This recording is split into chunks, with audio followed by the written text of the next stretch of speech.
Hi Beastie Besties, welcome back to my channel. If you're just joining me for the first time, hi, my name is Angelfish, pronouns they them, and we are back with yet another Skullector review. Now, hopefully, this actually goes smoothly, because I had intended to do a review for Megan, but if you saw my Twitter back when Megan came out and was, arriving to people, that review got scrapped because I was just really upset about her being bald. So, Emily, please don't let me down. But, as you can tell by the title, this is the Corpse Bride Skullector doll from Monster High to celebrate the 20th anniversary of the film.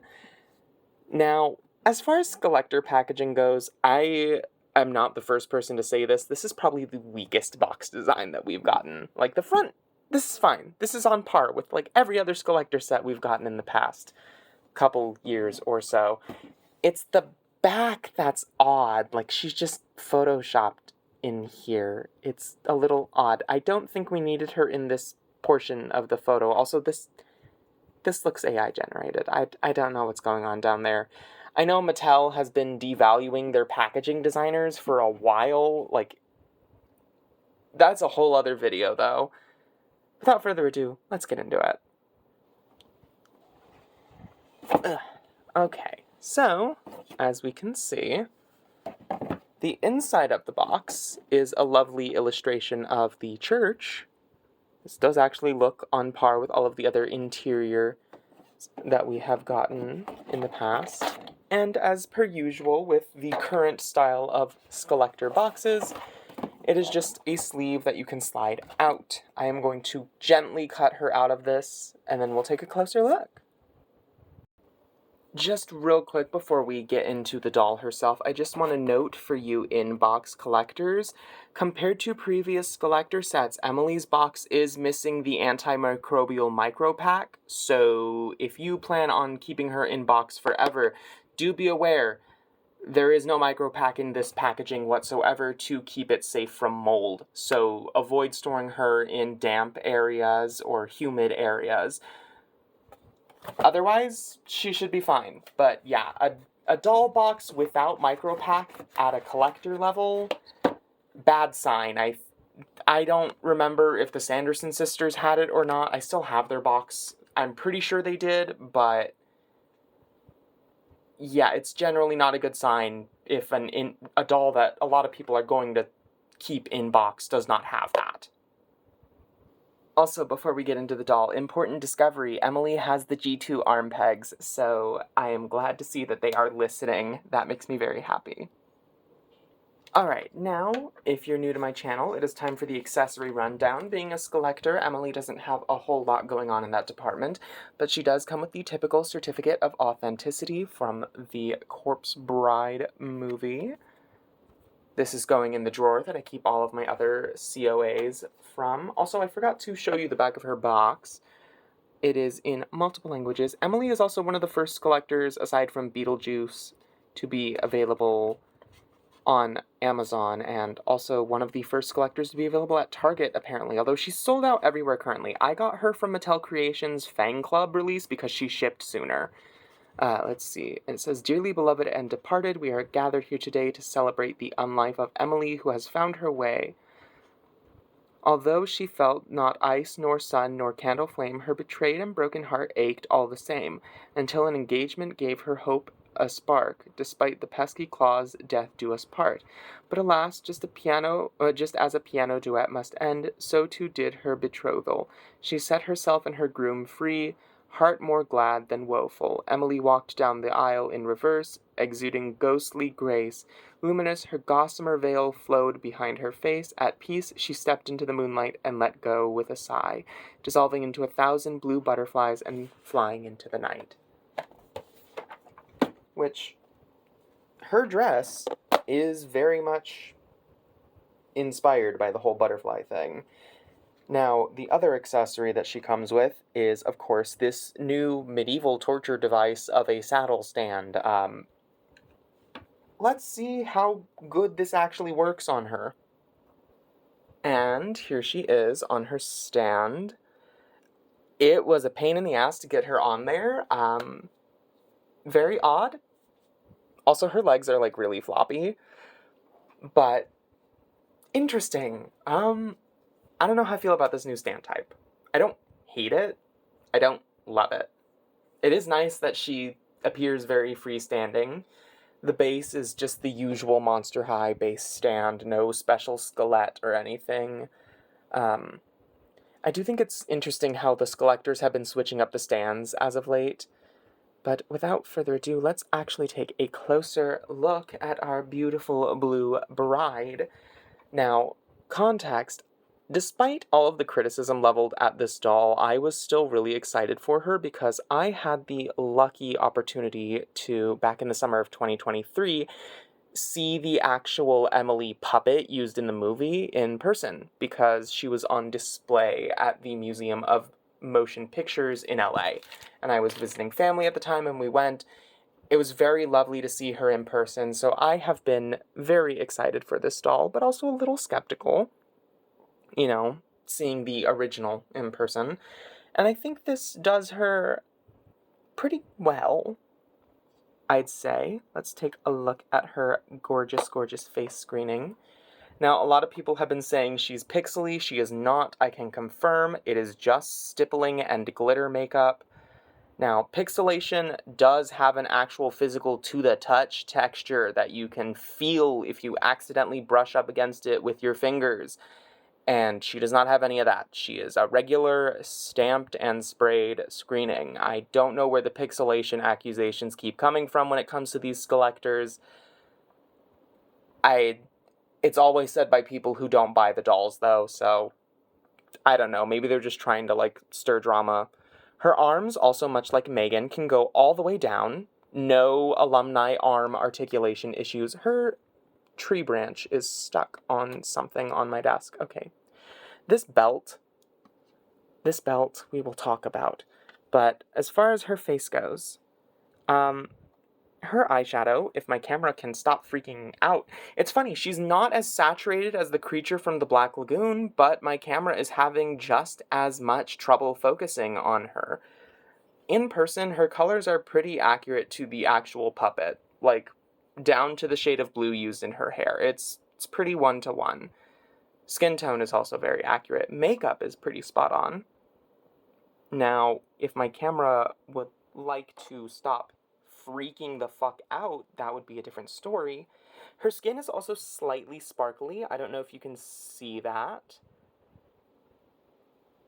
And I thought there would be an indent here. Sorry for my thumbnails. I was rerouting yesterday, so my skin is a little torn up there, but I thought that she would have a little bit of an indent here on her face, but she does not. It is just a regular part of her screening to show the teeth. It is nice, though. I appreciate it being there, and her expression is, very on brand for herself. I do wish the way that they packaged the hairpiece, the veil, which is rubbery, by the way. It is a rubbery material, much like the belt.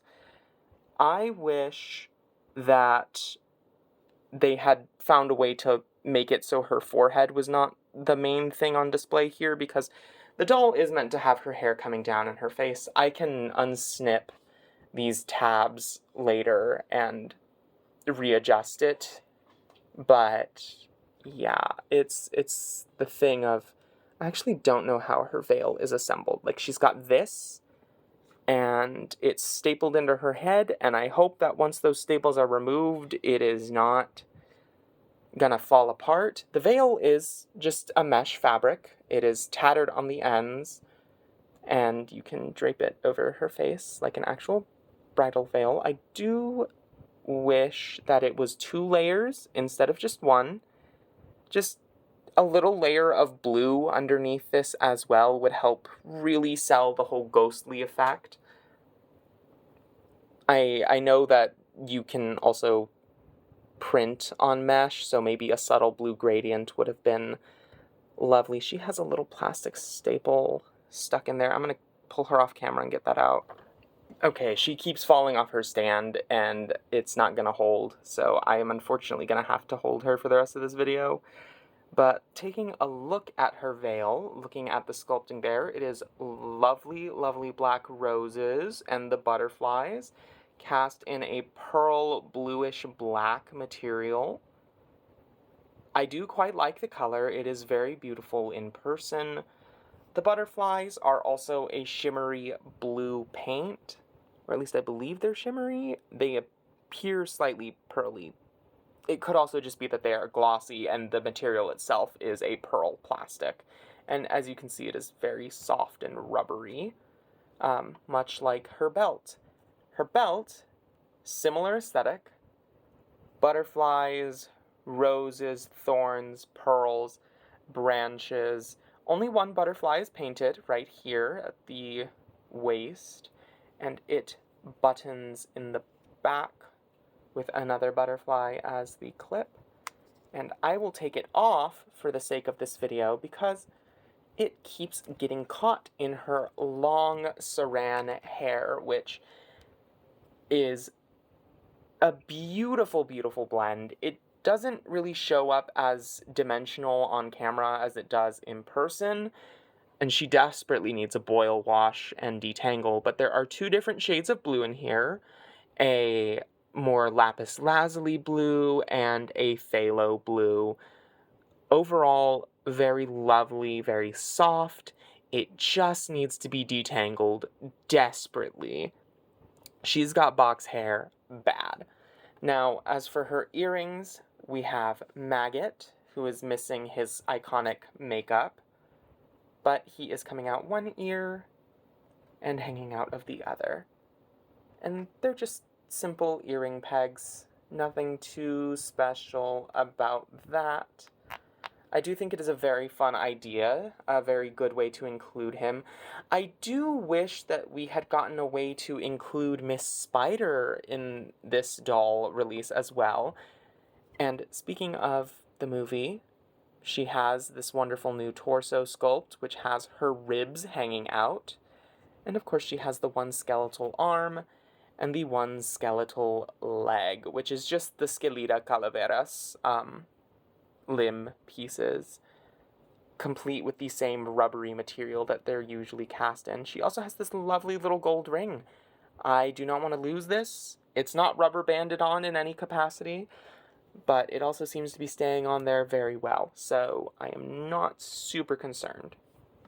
Now, looking at the dress itself, it is 3 different layers of fabric together, and it's kind of awkward in cut. The tattered ends are not nearly tattered enough. I would say they needed to be cut similarly to the way that her veil is. But they're not the worst thing on the planet. This is the thing, is this garment looks very papery, but Sarah Sanderson effect is perplexingly soft and, like, is fairly flexible. Like, this is lace. This is straight up a lace mesh. Spiderweb. And it's got not a whole lot of weight to it. It's very light and airy. But I think if it weren't for the tulle layers underneath, it would be sitting a lot better. I am a little perplexed by the construction of this garment. Now, on one hand, the color scheme is not as egregious in person. I know online we were all ripping it to shreds. And the slight sparkle that the tulle underneath has is nice. It's just the dress needs to sit like a little bit more droopy, a little bit more weighty. I think, hold on, let me grab her. Having seen the doll's actual, like, inspiration in person, having seen Emily in person and seen what fabrics her dress actually uses, I think, though the bodice does not get any of this part of the critique. The bodice is fine. It's pretty accurate. I like how it's structured. I think for the main train of the dress, and this confuses me because we've used this fabric in the past, needed to be chiffon. In fact, it's been used on another Bride character, the Bride of Frankenstein. just a couple years ago, we got white chiffon for a sort of bridal dress, and the way that it drapes would have been a little bit more flattering for Emily. That is my one critique for her garment. Of course, I will always gas up the Bride of Frankenstein doll. I believe she is underrated, but I also think her dress construction just chose a better textile for the main train of it all. Like, this is lovely in theory. In practice, it's a little boxy. I don't know how to get it to, like, sit better. And the train part of it, I don't know. Here's the thing. It's like, okay, this, it flows out nicely. But also, yeah, this needed to be a different fabric. I'm not gonna, like, defend it or anything. It just, the lower half of her dress, maybe a 7 out of 10, as opposed to the bodice itself being the better half of it. Now, the sheer parts on her, a lot of people have been asking if they are meant to be socks or flesh. I believe the sleeve one is meant to be part of a sleeve. Like, actual wrist cuff. It's got pearls on it, on the actual puppet of the doll, but the sock part is meant to be sagging flesh. So, 2 different things represented on the doll in 2 different ways. I think that's very fun, very interesting. I wish this one was a slightly different color, because this one should be matching the dress a little more, but that's just me. Although I suppose it does match this part. Now, her shoes. I think people are harping on them a little too much. Now, the actual puppet does just wear plain white pumps. These are obviously Monster High-ified shoes for her of the same blue butterfly and vine and pearl motif. On the skeletal leg, we have Scraps the dog, who is Victor's deceased childhood pet, and then we have the tree that Emily was buried under. Both of which are in different colors of plastic from the shoe itself. I think they're okay as far as Skullector shoes go. They're not the worst thing on the planet. I think that still goes to the Wednesday Addams and Morticia 2-Packs Wednesday shoes, because Thing as a heel is just a mistake. But overall, I think Emily is a very good Skullector.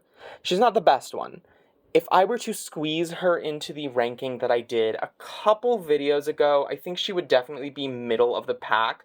She is lower than Sally. I think people harped on Sally's dress too much, but also we didn't know that this dress was going to be happening just 2 years after Sally's release. I love Emily as a character. She means a lot. The dress, not as bad as the internet makes it out to be, but also it is far from being the best, most quality clothing piece on the planet. I think of all the Skullector dresses, particularly in the competition of who is meant to be a bride to somebody in a set, nobody's beat the Frankenstein 2-pack at all. I think the textile choice in that one for that garment, the best that we've ever gotten. This one, she's in 3rd place for me when it comes to dress construction. Like, she's not the worst. She's not the worst. Overall, I would give Emily maybe like a 9 out of 10. The base doll and the upper portion of the dress and the really unique, like, torso sculpt are really carrying her. And I like her shoes. I like her shoes. I will be the first person to say that I do like her shoes. They are not the worst Skullector shoes on the planet. I don't know why everyone's freaking out about them specifically. I do think it is a missed opportunity. Like, I know Scraps is a very key part of the movie. I think we should have just gotten him as a pet, and then we could have gotten Miss Spider as the other heel, because she's missing her other bug friend. But that's just me. Anyway, those are my thoughts. I want to hear yours before I drone on for too long. Thank you all so much for watching, and I will see you all in the next video. Bye-bye.